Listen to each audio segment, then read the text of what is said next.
contre, ça s'affiche pas. On a oublié de mettre ça en... Oui, c'est parce qu'il n'est pas branché le vidéo Mais si, il est projecteur. on. Si, il est sur on.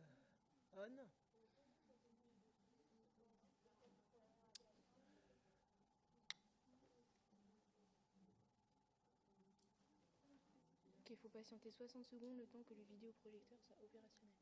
Très bien. Qu'est-ce que vous avez fait là que je sache? J'ai juste à appuyer sur marche de vidéo. Je sais pas comment ça marche non plus. Geler l'écran, peut-être que je peux mettre activé.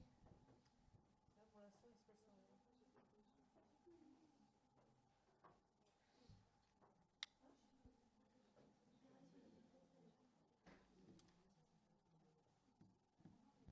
Visio. Non. Ah, Ok. il s'est passé quelque chose là. Ah bah voilà, il se met en marche. Bon. Je crois qu'il met genre au moins 1 minute à se mettre en route.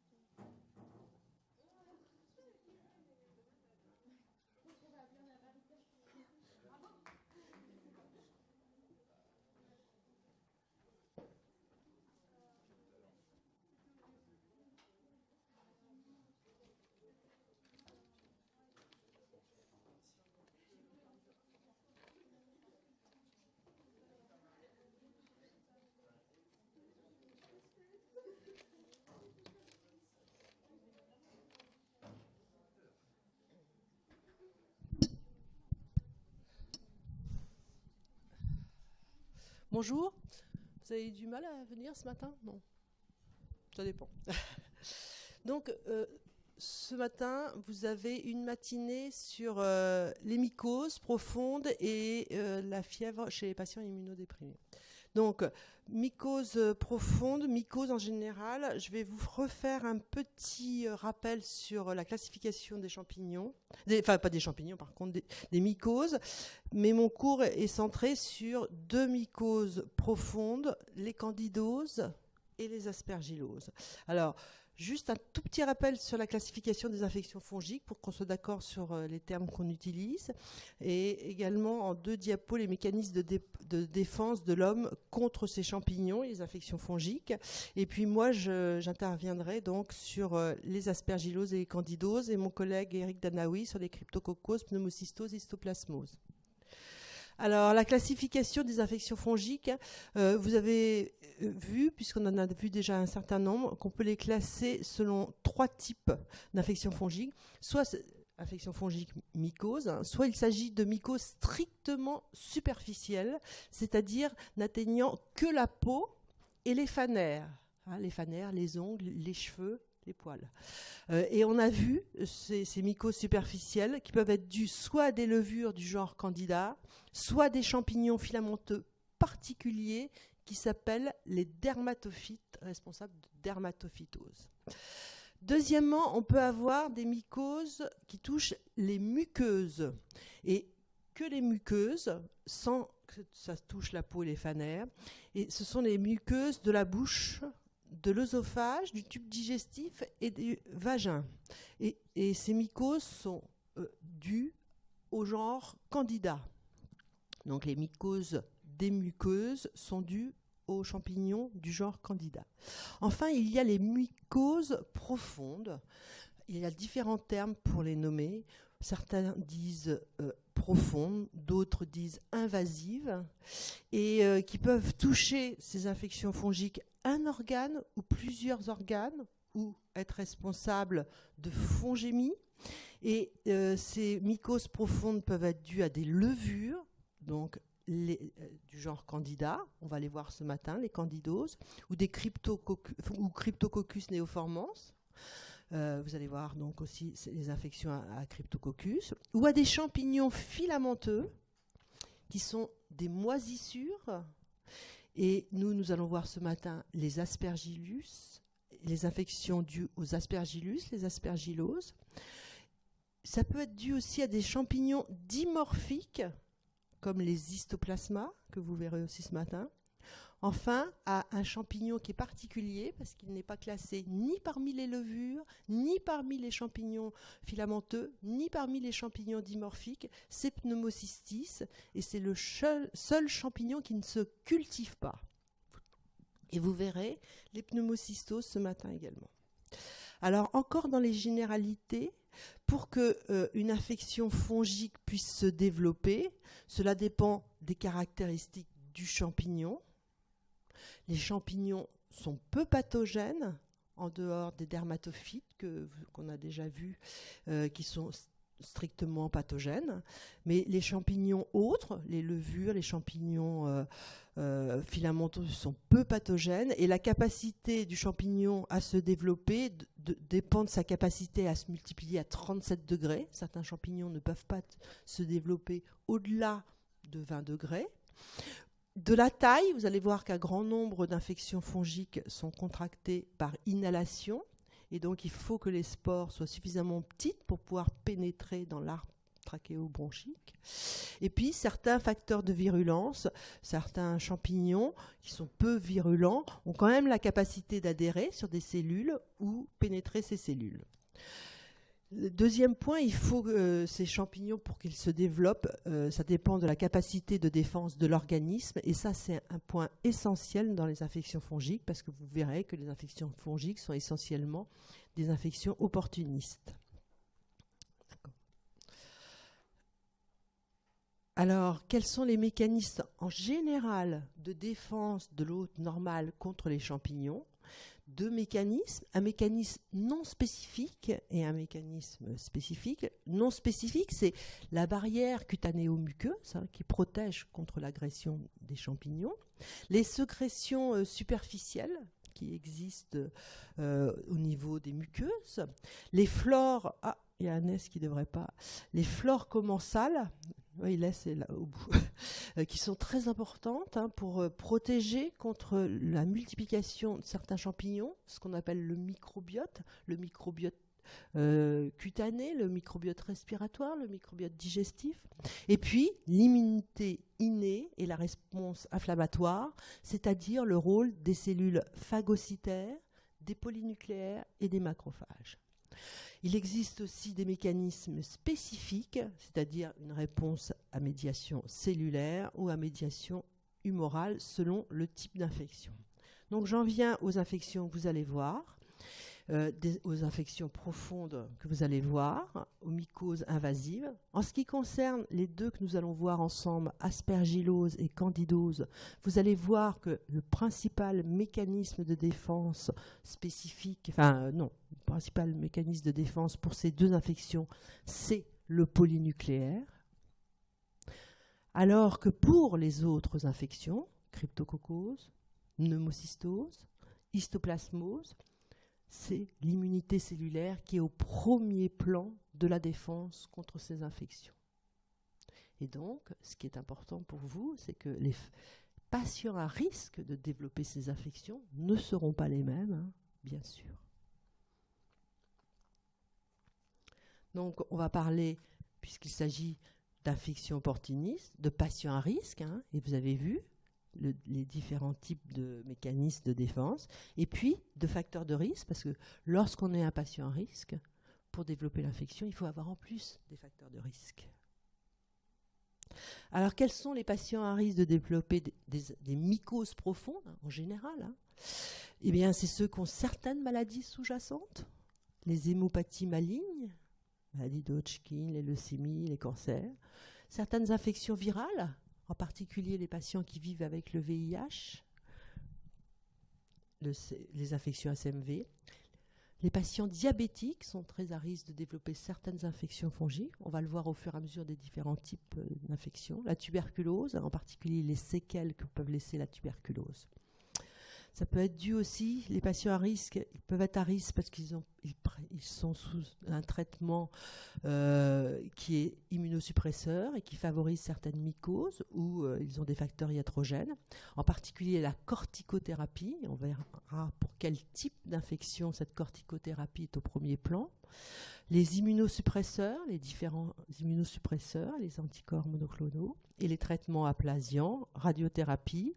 Également, une antibiothérapie à large spectre, puisque ces antibiothérapies vont modifier les flores commensales dont on a parlé tout à l'heure. Et puis la présence de matériel, comme les cathéters, les sondes à demeure, les prothèses, les manœuvres de soins intensifs, également tout procédé de chirurgie lourde en particulier digestifs.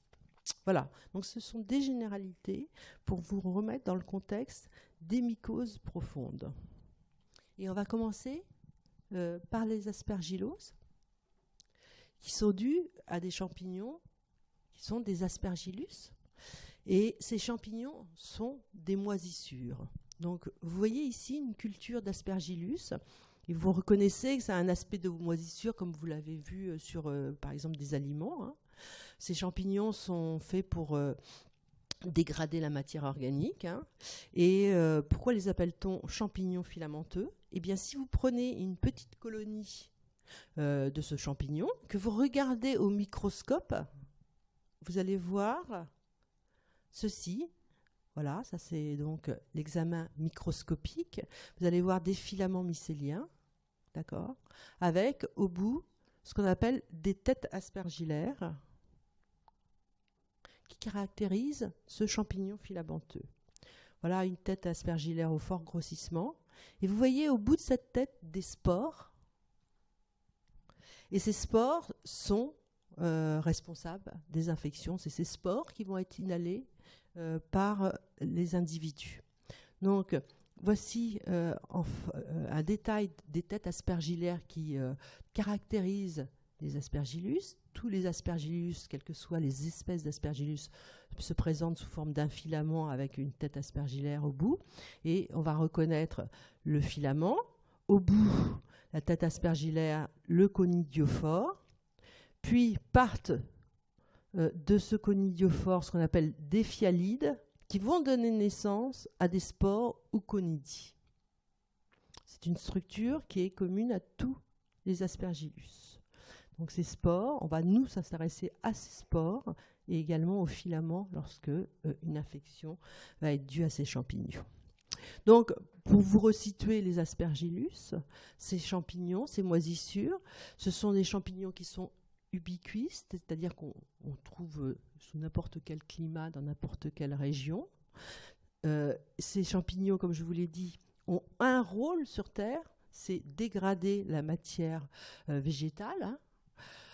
Hein. Donc on va les trouver dans le sol, dans la poussière. Il y a à peu près 200 espèces différentes d'aspergillus et ce sont les spores qu'on a vus là, les conidies, certains les appellent les conidies, qui sont véhiculés par les courants d'air, hein, qui s'envolent facilement et qui font partie de l'aérocontamination fongique normale, c'est-à-dire que là en ce moment vous en respirez, hein, d'accord, il y en a partout.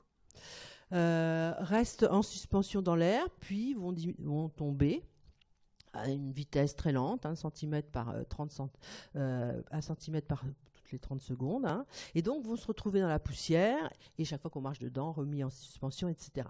Ce qui est intéressant, c'est que certaines espèces ont des spores petites, avec un diamètre de 2,5 à 3 mu, et qui peuvent, ce diamètre permet une inhalation de ces spores. Donc voilà ce que vous êtes en train de faire. Vous inhalez des spores aspergillaires, hein, puisqu'il y en a, il y a de la poussière, voilà, c'est obligatoire. Et vous allez vous défendre, ça n'a aucune importance, parce que finalement, vous avez une barrière des cellules épithéliales ciliées et une barrière mucociliaire qui est efficace, qui va attraper ces spores et vous allez les déglutir et donc vous débarrasser de ces spores de cette manière-là.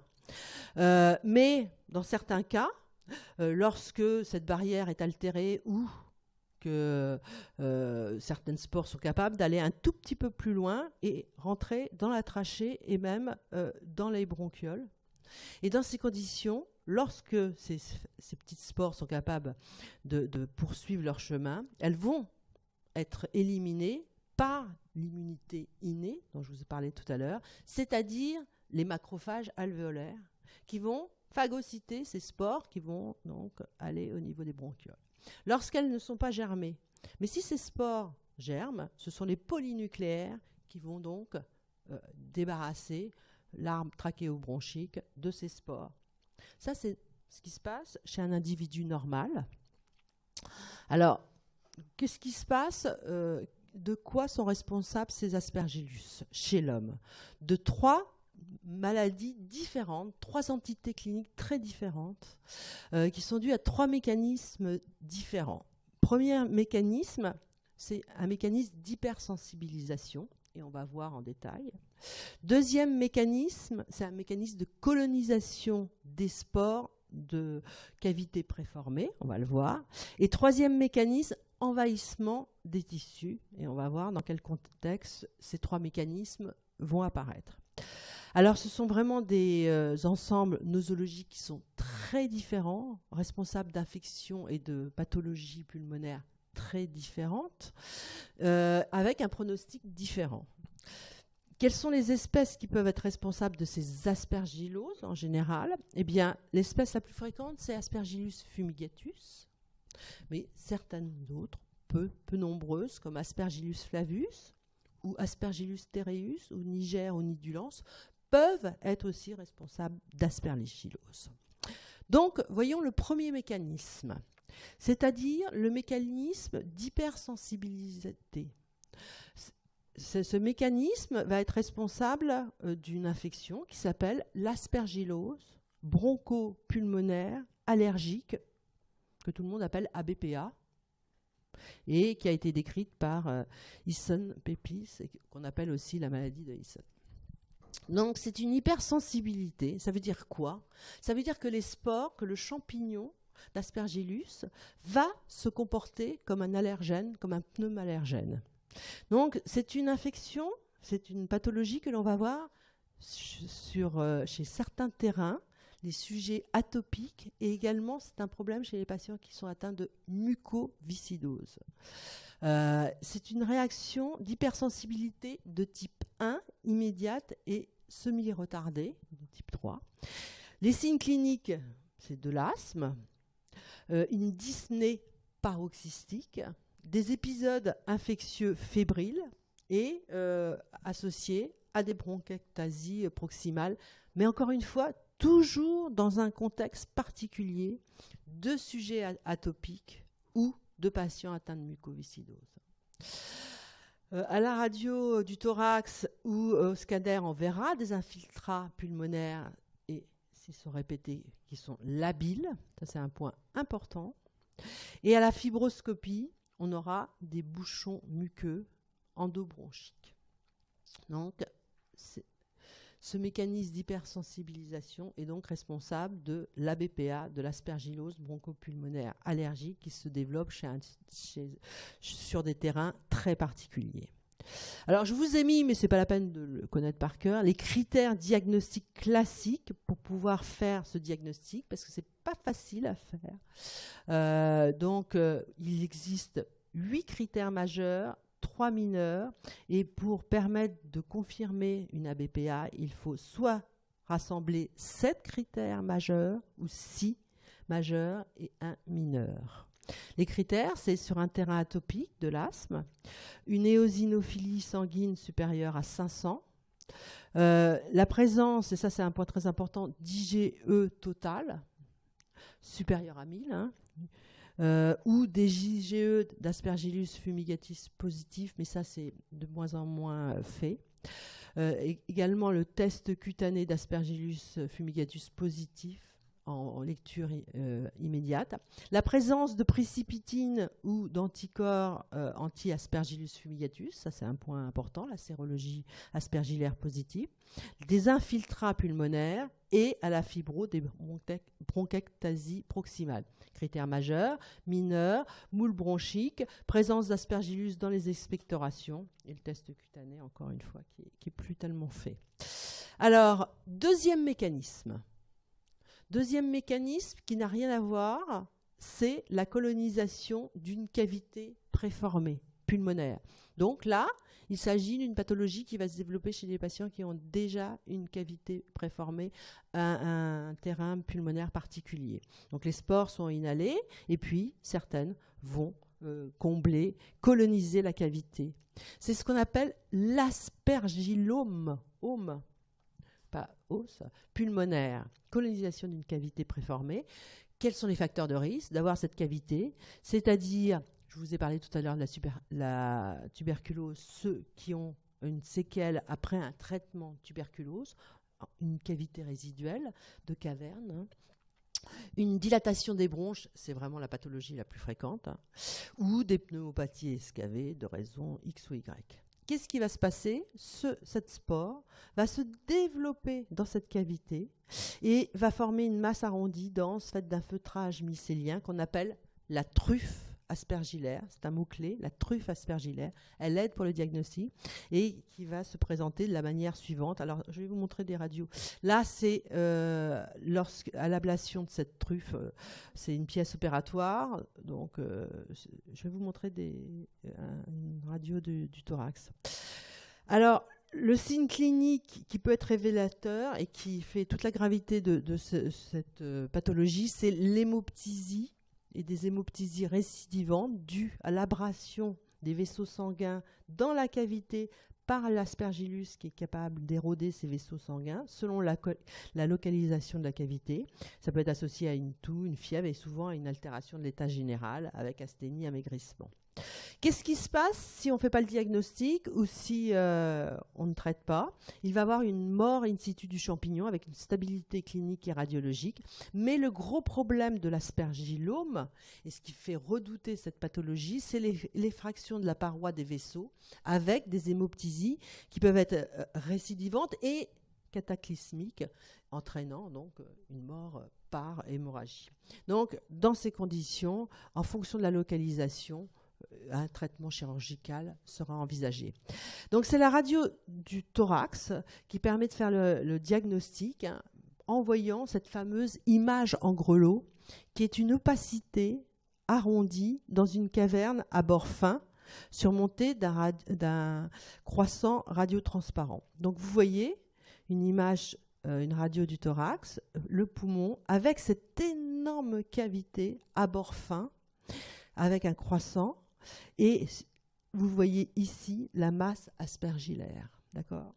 Le grelot, voilà, que l'on peut voir ici, avec le croissant au-dessus. Ici, la pièce chirurgicale, puisque le traitement est la plupart du temps chirurgical.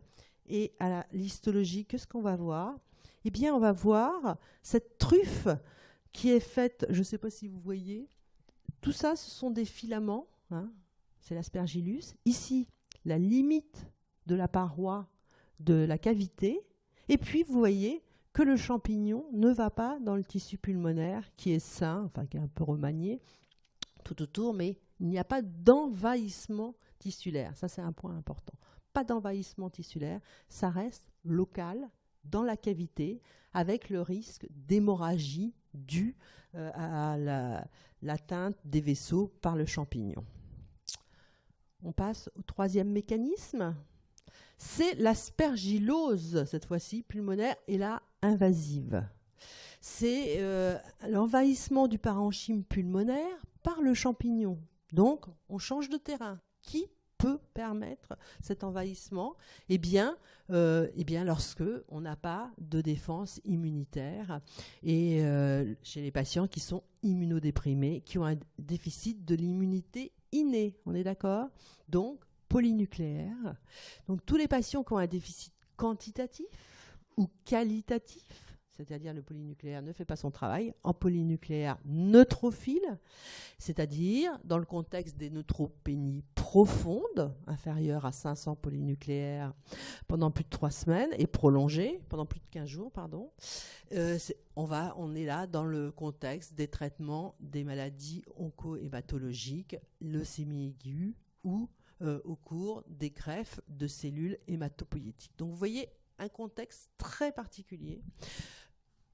Un déficit quantitatif, mais ça peut être aussi un déficit qualitatif en polynucléaire neutrophile, c'est-à-dire que donc, ce polynucléaire n'assure pas son rôle de phagocytose et de destruction de la spore, et ça, on voit ça dans quelques maladies génétiques extrêmement rares, très rares, comme la granulomatoose septique chronique. D'accord ? C'est un contexte très rare. Donc, l'aspergillose pulmonaire invasive est toujours une infection opportuniste sur un terrain très particulier, et c'est souvent une infection nosocomiale liée aux soins. Donc les patients à risque, on est d'accord, oncohématologie, pendant le traitement d'une leucémie aiguë, pendant les greffes de cellules hématopoïétiques, moins les patients qui ont une autogreffe, tous les patients en général qui ont une neutropénie profonde et prolongée, hein, non chimio-induite, et au cours de la GVH, donc de la réaction du greffon contre l'hôte, après une greffe de cellules hématopoïétiques, parce que ces patients reçoivent une corticothérapie à très forte dose, et les corticoïdes diminuent la capacité phagocytaire des polynucléaires. Tous les patients qui ont une corticothérapie à forte dose, hein, c'est pas 2 mg par jour, hein, c'est supérieur à 0,3 mg par kilo et par jour, généralement à 1 mg kilo jour. Et puis les déficits immunitaires, on l'a vu, comme la granulomatose septique chronique ou les déficits immunitaires combinés sévères. Donc voilà les patients à risque. Les autres patients ne feront pas d'aspergillose invasive, hein. Alors là, bon, c'est juste pour resituer, hein, le contexte, hein. Qu'est-ce qui se passe? C'est quoi l'histoire naturelle? Eh ben, inhalation toujours de ces spores. Ces spores vont pénétrer la muqueuse. Il n'y aura pas les polynucléaires pour la détruire, avec donc formation d'une bronchite nécrosante, avec destruction de l'épithélium et envahissement par les filaments du tissu pulmonaire, hein. Donc là, on a un envahissement du tissu pulmonaire, puis des vaisseaux sanguins. Donc voilà, vous avez ici une radio thoracique d'un patient qui est à J30 post-greffe de cellules hématopoïétiques et qui a un scanner où vous voyez l'aspergillose invasive ici, avec ce qu'on appelle un signe du halo, c'est-à-dire en réalité, c'est un infarctus autour de cette masse et qui donne un halo clair, qui n'est pas spécifique de l'aspergillose, mais dans ce contexte, qui est assez révélateur. Dissémination à distance par voie hématogène, possible, avec des localisations secondaires, possibles, à tous les organes.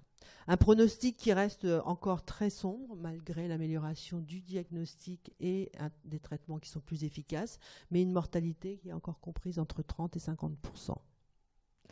Vous avez donc ici d'autres imageries plus évoluées d'une aspergillose invasive très évoluée chez un patient d'hématologie, hein, avec, vous voyez, toutes ces opacités nodulaires que l'on voit bien au TDM.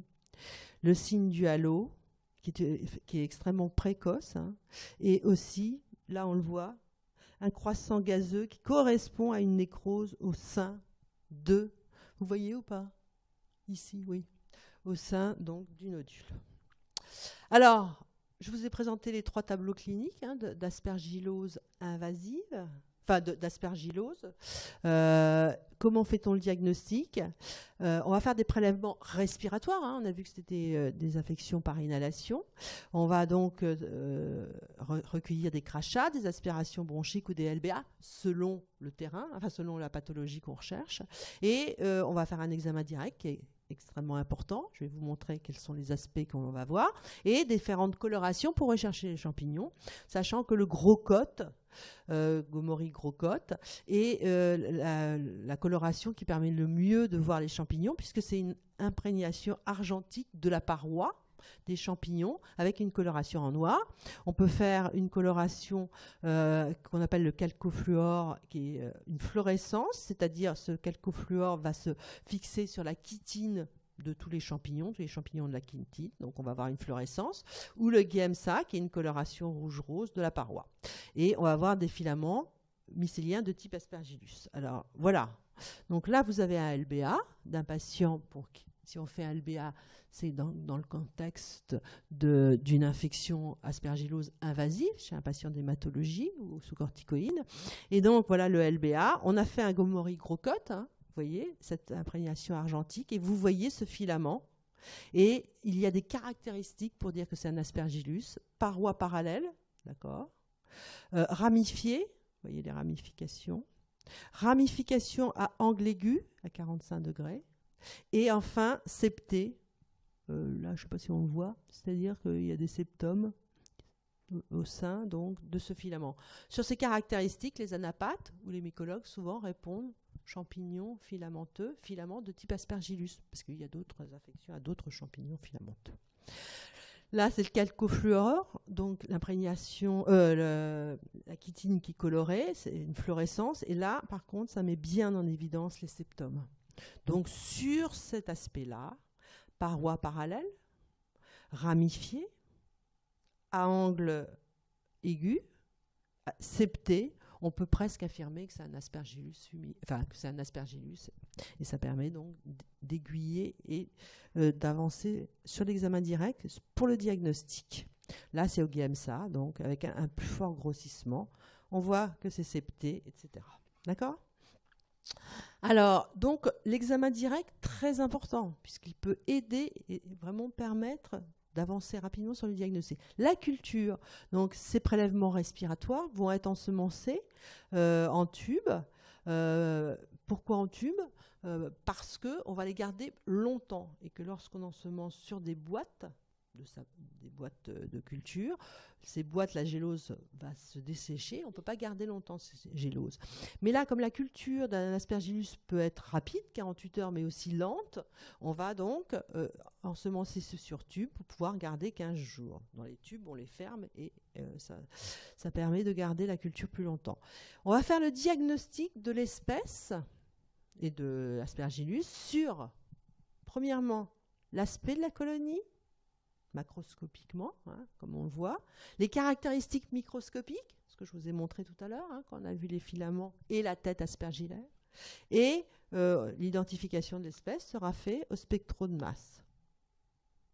Donc voilà, c'est pour vous montrer que ça ressemble vraiment à des moisissures. Donc là, vous voyez, ce sont des tubes qui ont été ensemencés, des crachats ou des LBA, et on a des moisissures. Après, on va les regarder, et donc on va voir la tête aspergillaire. Donc c'est un aspergillus. Alors, après, en dehors de la culture, il y a aussi les marqueurs sériques des aspergilloses. Et là, ces marqueurs ne seront pas les mêmes selon le type d'infection que vous allez rechercher, les 3 infections que l'on a vues. On peut rechercher quoi ? Soit des marqueurs spécifiques des aspergilloses, c'est-à-dire des sérologies avec une recherche d'anticorps circulants spécifiques qui seront faits par ELISA ou électrophorèse. On peut rechercher des antigènes circulant dans le sang du champignon, c'est-à-dire des antigènes des sucres qui vont être libérés par le champignon lorsqu'il va progresser dans les tissus. C'est l'antigène galactomanane que l'on va rechercher en ELISA. On peut aussi rechercher le ADN qui va être relargué lorsque le champignon se multiplie et avance dans les tissus. Et donc, on peut rechercher de l'ADN circulant par PCR. On peut aussi rechercher des marqueurs qui sont sériques dans le sang, mais qui ne sont pas spécifiques d'aspergillus, c'est-à-dire qui sont partagés avec d'autres infections fongiques, les antigènes bêta-glucanes, qui sont des antigènes qui sont relargués par tous les champignons, ou alors des IgE totales, des immunoglobulines E totales, qui ne sont pas spécifiques, mais qui vont aider pour certains tableaux cliniques.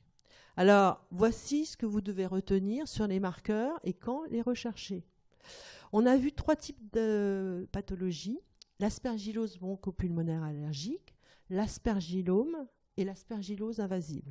Je vous ai dit que les marqueurs sériques ne seront pas demandés ou recherchés seront demandés spécifiquement selon le type d'infection qu'on recherche. Prenons l'aspergillose bronchopulmonaire allergique. Eh bien, il s'agit d'un terrain atopique ou d'un patient atteint de mucoviscidose. C'est des patients qui peuvent faire des anticorps et qui ont une immunité cellulaire normale, humorale normale. Donc, on va rechercher des anticorps avec une sérologie, d'accord ? On ne recherchera pas d'antigènes spécifiques circulants. Le champignon n'est pas invasif et ne va pas libérer dans le sang des antigènes. On ne recherchera pas non plus des antigènes non spécifiques pour la même raison, ni d'ADN, puisque ça reste localisé, puisque là, c'est un allergène.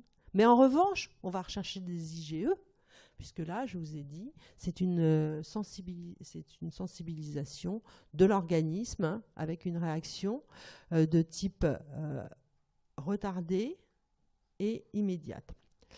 Dans l'aspergillome, là, il s'agit d'une cavité qui est comblée par le champignon. Ce sont des individus, des patients qui ont une immunité normale. Ils ont un poumon qui est abîmé, une cavité. Donc là, on va rechercher une sérologie, on va faire une sérologie qui va s'avérer positive au cours des aspergillomes, mais je vous ai montré que c'est une cavité très limitée et que les filaments ne passent pas, donc il n'y aura pas de libération d'antigènes dans la circulation, spécifique ou non spécifique, ni d'ADN. Et là, ce n'est pas du tout une maladie allergique, hein, mais mécanique, hein, le champignon va rentrer. Et donc, vous n'aurez pas d'IgE total, d'accord ? En revanche, dans l'aspergillose invasive, chez le patient qui a une leucémie aiguë et qui est traité pour cette leucémie aiguë et qui va développer pendant sa période de neutropénie, 0 polynucléaire, une infection à Aspergillus, on est d'accord que ce patient n'est pas capable de faire des anticorps et donc on ne demandera pas de sérologie. En revanche, cet Aspergillus va envahir son poumon, son tissu pulmonaire, et donc le champignon va relarguer dans la circulation de l'antigène galactomanane, qui sera positif, même des antigènes bêta-glucanes qui ne sont pas spécifiques, hein, qui seront positifs, et de l'ADN. En revanche, il n'y aura pas d'IgE. Donc vous voyez comment on utilise ces marqueurs, et ce n'est pas la peine, si vous suspectez une ABPA, de demander une PCR. Ça n'a pas de sens. Si vous suspectez une aspergillose invasive chez un patient d'hématologie, ne demandez pas une sérologie aspergillaire, mais recherchez les antigènes circulants. D'accord ? Voilà. Alors, le traitement, très rapidement, hein, parce que ce n'est pas aujourd'hui qu'il est traité. Les ABPA, c'est une réaction allergique, hein. Donc, il y aura un traitement corticoïde pour diminuer l'inflammation et antifongique systémique pour diminuer la charge fongique. Les aspergillomes, eh bien, le traitement est essentiellement chirurgical. Il faut enlever cette masse, d'accord ? Et les aspergilloses invasives, le traitement sera par antifongique systémique. D'accord ? Donc, ça, c'est les 3 règles, mais vous verrez en détail ces traitements. Alors, pour vous resituer le contexte, je voulais juste dire un mot sur la prévention de l'aspergillose invasive chez les patients à très haut risque. Hein. Donc, chez les patients à très très haut risque, ces patients seront traités dans des chambres équipées avec un isolement protecteur. Et les patients à très haut risque sont parfaitement définis. Hein. Sont les patients qui bénéficient d'une greffe de cellules hématopoïétiques ou au cours de l'induction des leucémies aiguës myéloblastiques. Donc ces patients-là seront traités dans une chambre équipée avec des renouvellements d'air, flux laminaires et surpression. Ce que je voulais vous montrer, c'était pour ceux qui n'en avaient jamais vu. Voilà le contexte. Donc, alors pourquoi je vous montre cette diapo ? Pour vous montrer que l'aspergillose invasive, c'est vraiment pas quelque chose à suspecter chez un individu lambda. C'est un contexte particulier et que cette infection, cette complication infectieuse due à ce champignon est suffisamment grave pour justifier que ce patient qui est à risque soit traité dans des conditions très particulières pour qu'il n'inhale pas les spores d'aspergillus. Alors, Amélie, je suis en retard. De toute façon, il n'est pas encore 10 heures. Hein ? Ouais. Parce que j'ai commencé un peu tard. D'accord. Donc, je fais les infections à levure, mais très rapidement. Les espèces et l'écologie. Les facteurs favorisant la colonisation et la dissémination. Les candidoses des muqueuses, ça, je ne vais pas le faire puisque on vous l'a déjà fait au cours à l'ED précédent. Et les candidoses profondes ou systémiques. Alors, les candidats, donc là, on passe à des levures. On n'est plus sur des champignons filamenteux, on n'est plus sur des moisissures, on est sur des levures. Les candidats sont les levures les plus fréquentes, responsables d'infections ou de colonisation chez l'homme. Et il y en a une dont vous entendrez beaucoup parler, qui s'appelle Candida albicans, parce que c'est l'espèce la plus fréquente. Pourquoi ? Parce que c'est l'espèce qui est vraiment commensale des muqueuses digestives et génitales de l'homme. Ce n'est pas un commensal obligatoire, mais c'est un commensal possible des muqueuses digestives et génitales, mais qui est pas un commensal qui ne fait pas partie de la flore cutanée. Donc sa signification sur la peau est toujours pathologique. En revanche, commensal des muqueuses. Alors que les autres candidats, on va les appeler pour simplifier les candidats non albicans par opposition, avec dans ces candidats non albicans 6 espèces qui sont fréquemment isolées chez l'homme, Candida tropicalis, Candida glabrata, Candida parapsilosis, Crusei, Guillermondi et Kéfir, ce sont les plus fréquentes.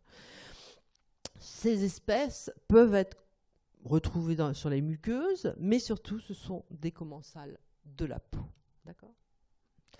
Alors, pour fixer ça, parce que c'est important pour interpréter après les résultats de culture, donc les espèces qui sont commensales du tube digestif, Candida albicans, on peut trouver à moindre degré glabrata, les autres sont rares. La sphère génitale, quasiment que Candida albicans, un peu glabrata. La peau saine, jamais Candida albicans, jamais glabrata. Les 2 espèces les plus fréquentes, Parapsilosis et Guillermondi sur la peau. D'accord. Alors, la fréquence de la colonisation digestive, du portage sain de Candida, au niveau de la bouche, 20 à 30%. Donc ici, une personne sur 3 a du Candida albicans dans la bouche, sans que c'est un commensal.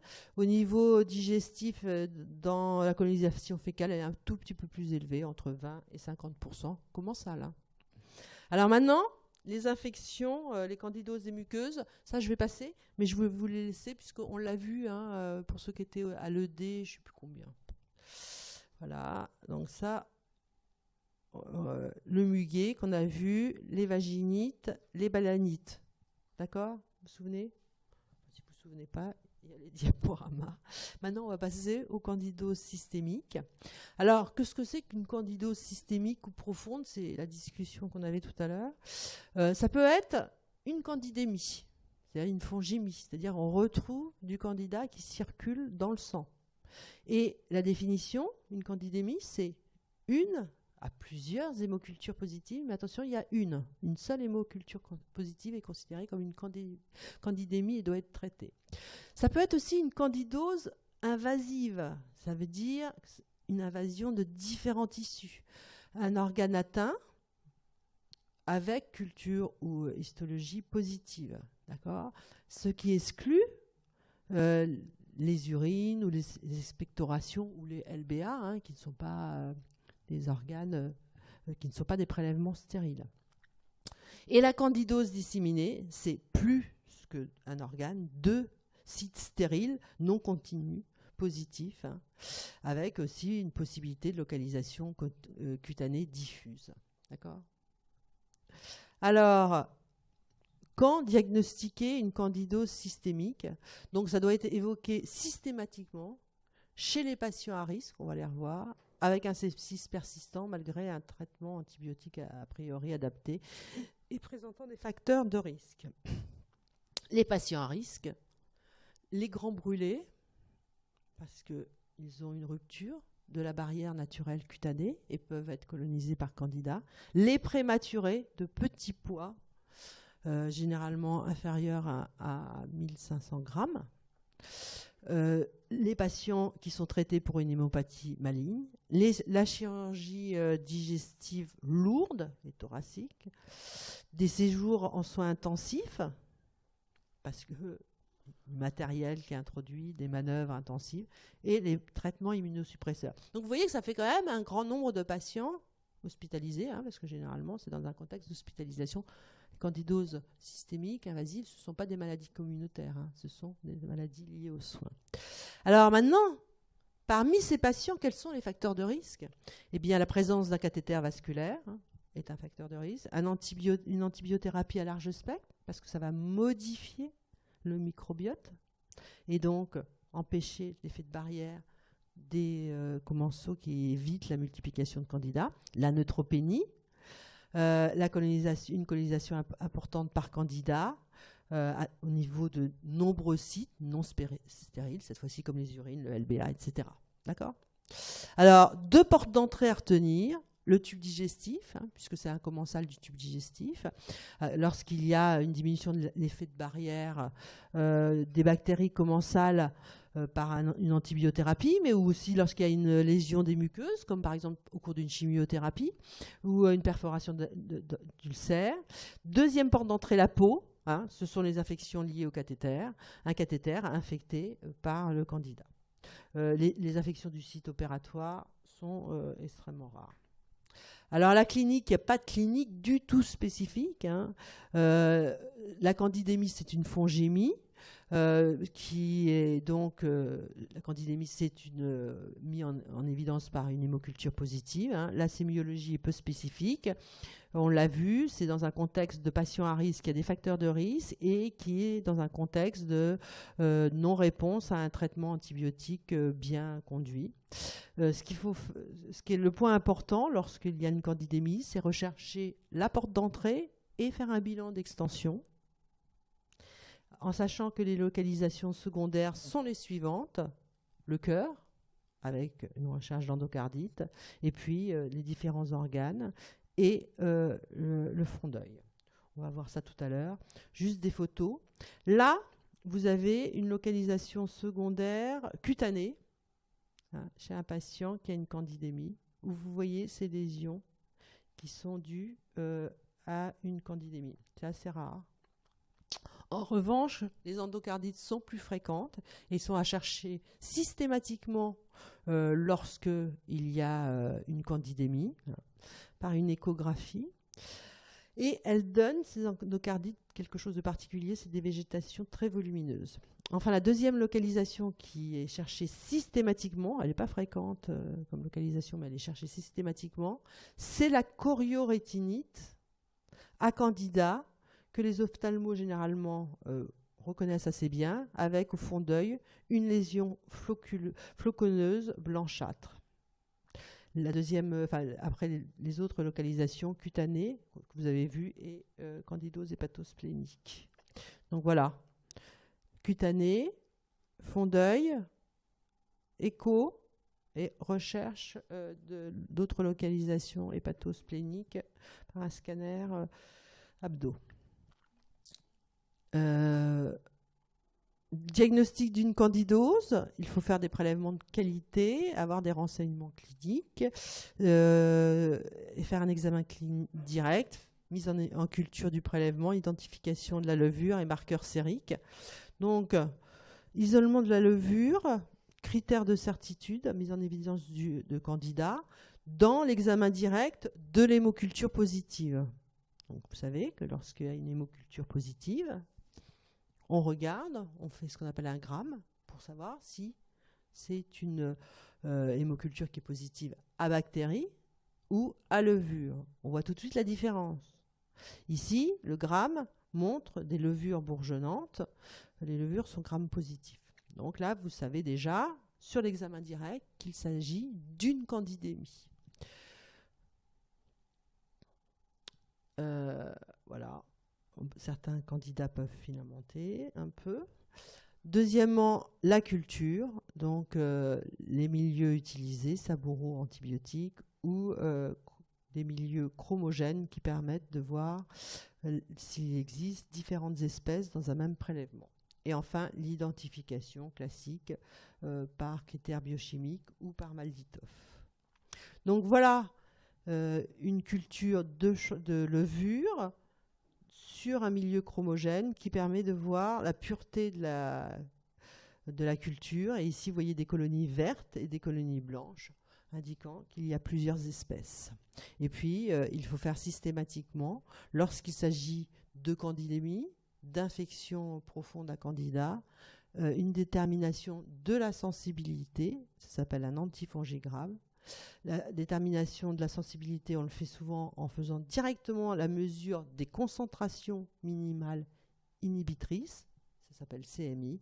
Et vous voyez ici, par exemple, on a déterminé, vous savez qu'on n'a pas beaucoup d'antifongiques, donc chaque bandelette représente un antifongique, c'est la méthode de test. Donc on a une culture, on ensemence et on met dessus des bandelettes qui vont diffuser un antifongique Chaque bandelette a un antifongique différent. Et selon l'ellipse, vous allez pouvoir déterminer, au bout de 2 jours de culture, quelle est la concentration minimale qui permet d'inhiber la culture. Donc là, vous voyez, on a fait ça avec, sur le profil, après, on peut savoir quel est le type de candidat. Vous voyez qu'on a des zones d'inhibition qui sont différentes. Voilà. Alors, il faut connaître, mais ça, on le reverra dans les ED, les spectres, en gros, de sensibilité aux antifongiques. Savoir que... mais ça, je crois que vous l'avez vu avec le cours il y a eu un ED, non? Sur les antifongiques, vous avez eu un cours, non? Comment? Normalement, vous devez avoir un cours assez simple pour vous présenter juste les différents antifongiques et les spectres. Juste les spectres. Hein? Qu'est-ce que tu dis, Amélie? D'accord. D'accord, donc vous connaissez les antifongiques. Hein? Et donc, juste, je vous laisse cette diapo. Elle est très simple, elle est utile. Vous avez les différents antifongiques. AMB, c'est amphotéricine B, flucytosine, fluconazole, itraconazole, voriconazole, caspofongie. Amphotéricine B, flucytosine, fluco, itra, vorico, ce sont ce qu'on appelle les antifongiques du groupe des azolés, caspo, des échinocandines. Vous voyez, par exemple, Candida albicans sauvage, il est sensible à tout. En revanche, Candida glabrata, il va être peu sensible aux azolés. Donc il faut savoir, par contre, très sensible à l'amphotéricine, à la flucytosine et aux échinocandines. Crusei, il est intrinsèquement résistant à certains azolés, comme le fluconazole et l'itraconazole aussi. Parapsilosis, il est moins sensible aux échinocandines que les autres levures. Et Tropicanis, il est sensible à tout, sauf qu'il y a un tiers de Tropicanis qui sont résistants à la flucytosine. Donc ça vous permet d'avoir une idée des spectres simples. Hein, d'accord ? J'ai mis les 5 espèces les plus fréquemment isolées. Il y en a 6. Hein, il manque kéfir chez l'homme. D'accord ? Et donc, le principe simple du traitement des candidoses profondes, candidémie, candidose systémique ou disséminée. En première intention, c'est les échinocandines. On peut utiliser l'amphotéricine B et puis les dérivés azolés avec les restrictions que je vous ai faites sur le glabrata et le cruzi. Voilà. Voilà. Vous avez des questions? Non, pas de questions, alors j'arrête. J'arrête l'enregistrement.